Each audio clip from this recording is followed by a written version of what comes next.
श्री शिवाय नमस्तुभयम। दोस्तों, जैसा कि आप सभी लोग जानते हैं कि 12 दिसंबर 2025 यानी शुक्रवार को पड़ रही है पौष माह की कृष्ण पक्ष अष्टमी तिथि और रोहिणी व्रत।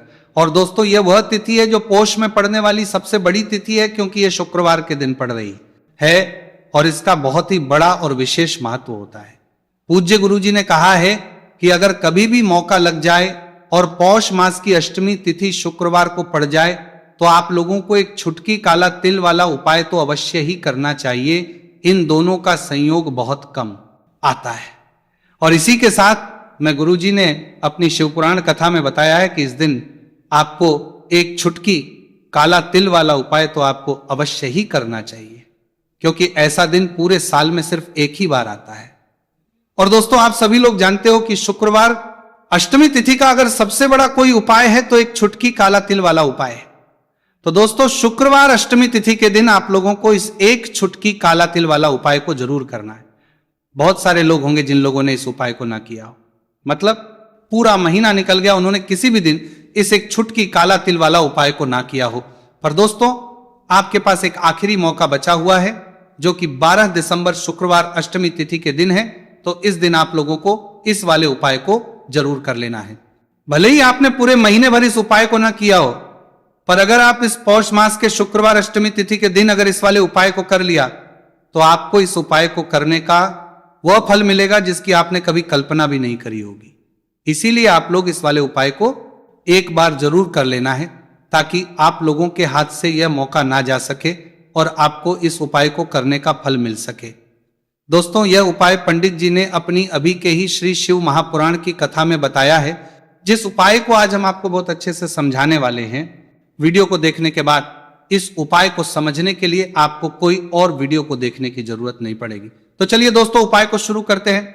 देखिए, ये इस पौष मास के शुक्रवार अष्टमी तिथि के दिन ये इतना खास होता है, इतना महत्वपूर्ण होता है। देखा गया है कभी कभी बड़े बड़े पूजा पाठ अनुष्ठान से जो मनोकामना पूर्ण नहीं होते, वो पौष मास के शुक्रवार अष्टमी तिथि के दिन एक छोटे से उपाय करने से ही आपकी मनोकामना पूर्ण हो जाती है। और बहुत सारे लोगों ने इस उपाय को किया भी है और उनको इसको करने का फल भी जरूर मिला है। अगर आप लोग भी इस उपाय को करना चाहते हैं तो आप इस उपाय को पहले अच्छे से समझ लेना, सुन लेना, उसके बाद करना, आपको इस उपाय का फल जरूर मिलेगा। और इस उपाय को कर लेने से आपके घर में चाहे किसी भी प्रकार की दुहक और समस्या क्यों ना चल रही हो, आपको उसका कारण भी नहीं पता है कि भाई यह समस्या किस कारण से चल रही है। उसका कुछ भी कारण हो सकता है, जैसे पितृदोष हो सकता है, किसी भी तरह का मंगल दोष भी हो सकता है। तो इस दिन आप लोगों को यह वाला उपाय कर लेना है।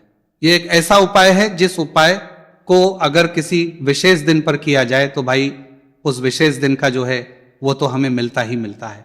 पर हमने उस दिन पर इस उपाय को किया है तो हमें उससे भी बड़ा फल मिलता है, और फल बहुत जल्दी मिलता है, क्योंकि आप इस उपाय को बहुत ही बड़े और विशेष दिन पर कर रहे हो। तो चलिए अब उपाय के बारे में बात करते हैं। उससे पहले आप लोगों को यह जानना आवश्यक है कि आखिर यह उपाय किस समय करना है, किसको करना है और कैसे करना है। तो चलिए हम आगे आपको वीडियो में एक एक करके बता देते हैं। लेकिन उससे पहले अगर आप लोग हमारे चैनल पर पहली बार आए हैं या फिर मेरी आवाज आज पहली बार सुन रहे हैं तो हमारे चैनल को सब्सक्राइब जरूर कर लेना, और इस वीडियो को लाइक करके कमेंट बॉक्स में श्री शिवाय नमस्तुभयम ओम नमः शिवाय जरूर टाइप कर देना। तो दोस्तों, इस एक छुटकी काला तिल वाला उपाय को हमें इस शुक्रवार अष्टमी तिथि के दिन कैसे करना है, किसको करना है, किस समय करना है और कहां पर करना है, ये सारे सवालों के जवाब आपको इस वीडियो में मिल जाएंगे। और जो ये वीडियो देखेगा भाई, उसको एक छुटकी काला तिल वाला उपाय जरूर करना चाहिए, क्योंकि इस दिन एक छुटकी काला तिल का भी बहुत ही बड़ा और विशेष महत्व होता है। और जब बात आ जाए एक छुटकी काला तिल वाला उपाय की, तो ये सोने पर वाली बात हो जाती है, और ये एक बहुत ही बड़ा उपाय हो जाता है इस शुक्रवार अष्टमी तिथि का। तो अब दोस्तों, इस एक छुटकी काला तिल वाला उपाय को आखिर करना किसको है, सबसे पहले हम लोग वो बात जान लेते हैं। तो देखो, घर की जो बड़ी माताएं बहनें होती हैं, उन माताओं बहनों में से कोई भी एक बड़ी माता बहन इस वाले उपाय को कर सकती है। और दोस्तों, अगर आप चाहें तो अपने घर में से सभी सदस्यों को भी इस उपाय को करवा सकते हैं। अगर किसी व्यक्ति की खुद की कोई मनोकामना है, खुद की कोई दुख और परेशानी है जो कि वो अपने लिए ही करना चाहता है, इस वाले उपाय को तो वो खुद अपने लिए भी कर सकता है। बाकी अगर कोई घर में से ऐसा है जो कि अपने पूरे घर परिवार की सुख और शांति के लिए यह वाला उपाय करना चाहता है, तो भाई वो भी कर सकता है, उसमें भी कोई दिक्कत वाली बात नहीं है। कहने का मतलब यह है कि इस उपाय को हर एक सदस्य भी कर सकता है और पूरे घर परिवार के सदस्य के लिए घर की बड़ी बहनों में से कोई एक माता बहन भी कर सकती है। माताएं बहनें अगर घर में उपस्थित ना हो या वह यह वाला उपाय ना कर पा रही हो, तो फिर घर का कोई बड़ा सदस्य भी इस एक छुटकी काला तिल वाला उपाय को कर सकता है, चाहे फिर वह पुरुष ही क्यों ना हो, उसमें कोई भी दिक्कत वाली बात नहीं है। अब दोस्तों, जो अगला प्रश्न निकल कर आता है वह यह आता है इस उपाय को लेकर कि आखिर इस उपाय को हमें किस समय करना है, सुबह के समय करना है कि शाम के समय करना है। तो देखो, इस वाले उपाय को आप लोग सुबह भी कर सकते हो और शाम के समय प्रदोष काल में भी कर सकते हो। अब अगर आप पूछो कि भाई सबसे उत्तम समय कौन सा रहेगा इस एक छुटकी काला तिल वाला उपाय को करने का, तो हम आपसे बस यही कहेंगे कि इस उपाय को आप सुबह के समय करेंगे तो ज्यादा बेहतर होगा। बाकी अगर प्रदोष काल शाम के समय भी करेंगे तो भी अच्छा होगा, उसमें कोई भी दिक्कत वाली बात नहीं है। तो अब दोस्तों, जो अगली सबसे बड़ी और महत्वपूर्ण बात आती है वह ये आती है कि सुबह अगर हम उपाय को करेंगे तो हमें कितने बजे से लेकर कितने बजे तक के बीच में करना है, और शाम के समय प्रदोष काल में करेंगे तो हमें कितने बजे से लेकर कितने बजे के बीच में करना है। तो देखो, सुबह जितनी जल्दी हो सके आप उपाय को करने की कोशिश करना। बाकी अगर किसी कारणवश लेट भी हो जाओ, थोड़ी देर भी हो जाए, तो 10 या 11 बजे तक भी आप उपाय कर लेना, पर 12 बजे से ज्यादा देरी ना हो, ठीक है, इस बात का ध्यान रखना। उसके बाद में दोस्तों, अगर के समय प्रदोष काल की बात करें, प्रदोष काल का जो समय है होता है वो शाम के 6 बजे से शुरू हो जाता है। मतलब शाम के 6 बजे से लेकर 7 बजे के बीच का जो समय होता है, यह समय प्रदोष काल का समय होता है। तो आप इस उपाय को 7 या 8 बजे के बीच में भी कर सकते हो।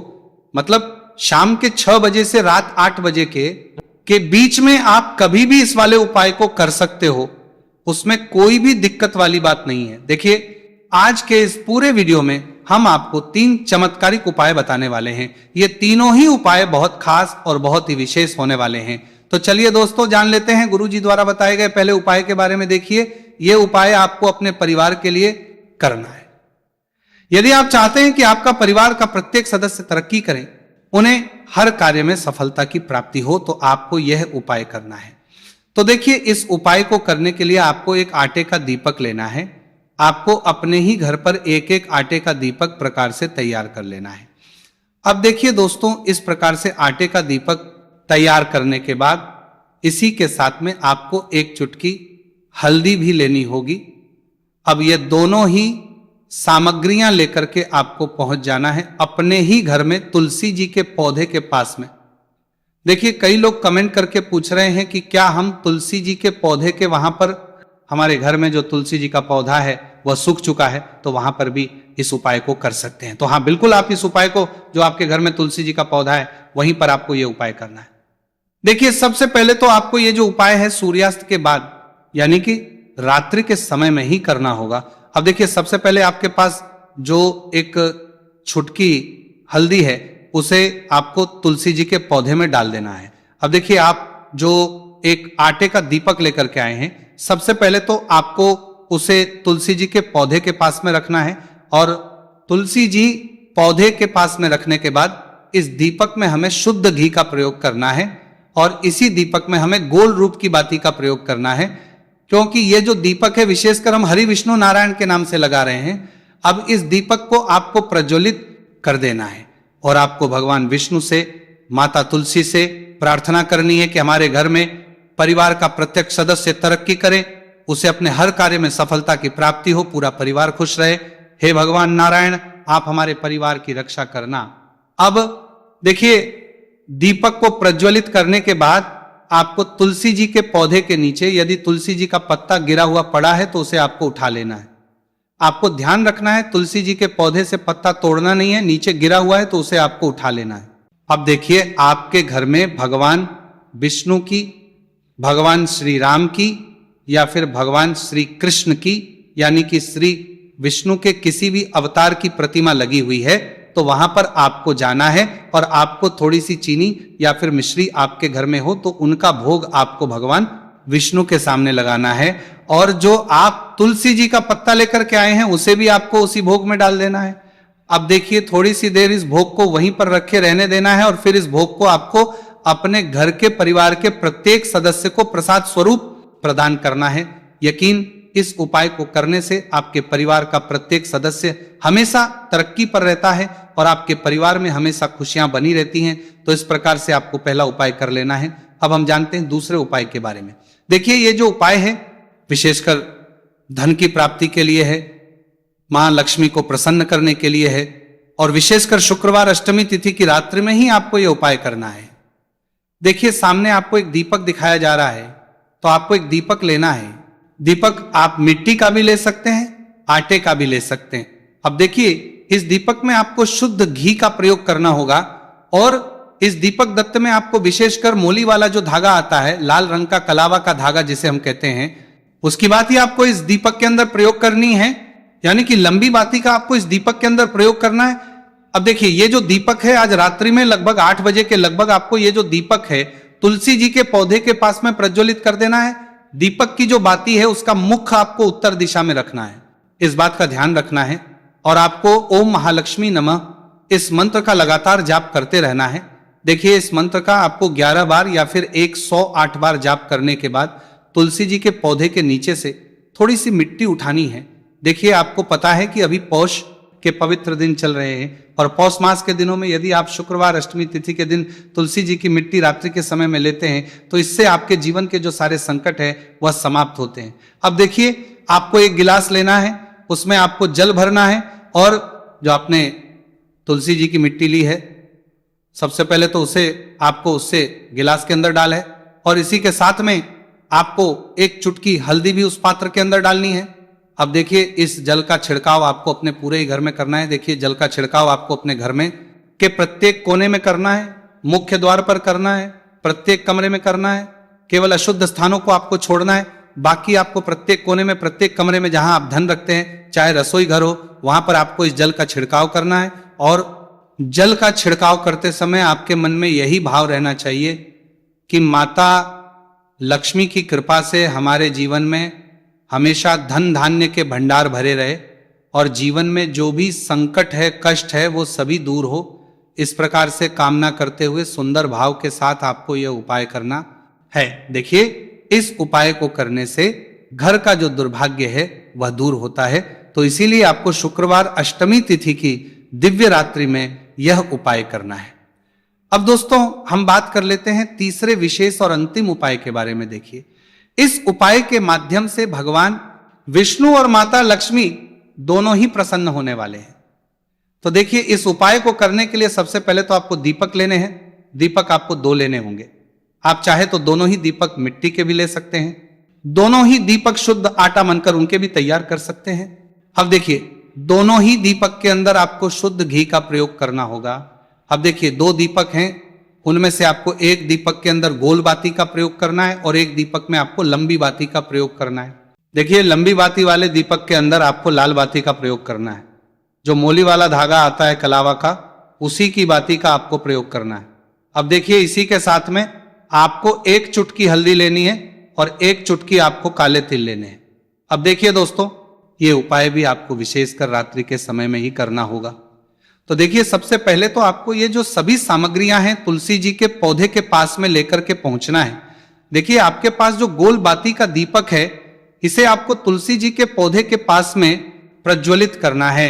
ओम नमो भगवते वासुदेवाय नमः इस मंत्र का जाप करते हुए अब देखिए आपके पास जो काले तिल है उन्हें आपको अपने सीधे हाथ में रखना है और आपके जीवन में जो भी समस्या है, परेशानियां हैं, जीवन में जो भी संकट है, बाधाएं, उन सभी को दूर करने की आपको प्रार्थना करनी है। और ये जो काले तिल है आपको उससे जलते हुए दीपक के अंदर डाल देने हैं। तो देखिए इस प्रकार से हमने ये जो गोल बाती का दीपक है भगवान विष्णु के निमित्त प्रज्वलित किया है। अब देखिए दोस्तों आपके पास जो लंबी बाती का दीपक है और आपके पास जो एक छुटकी हल्दी है, इन दोनों को आपको अपने घर के मंदिर में लेकर के पहुंचना है। देखिए आपके घर के मंदिर में जो माता लक्ष्मी की तस्वीर है या फिर माता लक्ष्मी के किसी भी स्वरूप की तस्वीर है, प्रतिमाएं हैं, तो सबसे पहले तो के सामने आपको ये दीपक रखना है। दीपक के नीचे आपको चावल या फिर अनाज के कुछ दाने अवश्य ही रखना है। देखिए, सबसे पहले तो आपको ये जो दीपक है इसे माता लक्ष्मी जी के सामने प्रज्वलित कर देना है। अब देखिए, आपके पास जो एक चुटकी हल्दी है इसे आपको जलते हुए दीपक के अंदर डालते देना है और आपको ओम महालक्ष्मी नमः या फिर ओम नमो भगवते वासुदेवाय इस मंत्र का जाप करना है।